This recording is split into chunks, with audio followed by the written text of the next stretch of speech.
অপমানিত স্থানে কখনো দ্বিতীয়বার ফিরবেন না। যোগাযোগের তৃষ্ণায় মারা যাবেন, তবুও যোগাযোগ করবেন না। আবারও বলছি, কখনোই না। 3 জন মানুষকে কখনো বিশ্বাস করবেন না। 1, নিজের ছেলেমেয়েকে ছেড়ে চলে যাওয়া নারী ও পুরুষ। 2, বিশ্বাস ভেঙে চলে যাওয়া মানুষ। 3, আপনার গোপন কথা ফাঁস করা মানুষ। আমি যাকে আঁকড়ে ধরে বাঁচতে চেয়েছি, সে আমাকে একা ফেলে চলে গেছে। আমি যাকে স্নেহ করতে গেছি, সে আমাকে ঘৃণা করেছে। মানুষ ঠকায় না, মানুষ বাঁচেই বা কয়দিন। মানুষের বদদোয়া মানুষকে ভালো থাকতে দেয় না। মানুষের অভাবে মানুষ নিঃসঙ্গ হয় না। মানুষ নিঃসঙ্গ হয় ভালো বন্ধুর অভাবে, কাছের মানুষের অভাবে। ভালো খারাপ বলতে কিছুই হয় না।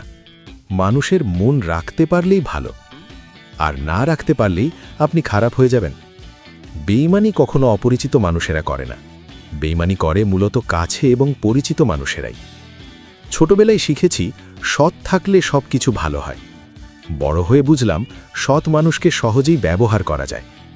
কেউ কাউকে ছাড়া বাঁচবে না, এটা একদম বাজে রকমের একটা মিথ্যে কথা।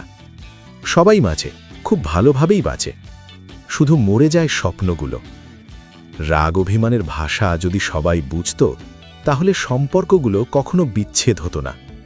চাইলেই যদি পাওয়া যেত, তাহলে পৃথিবীতে কোনো গল্পই অসমাপ্ত থাকত না।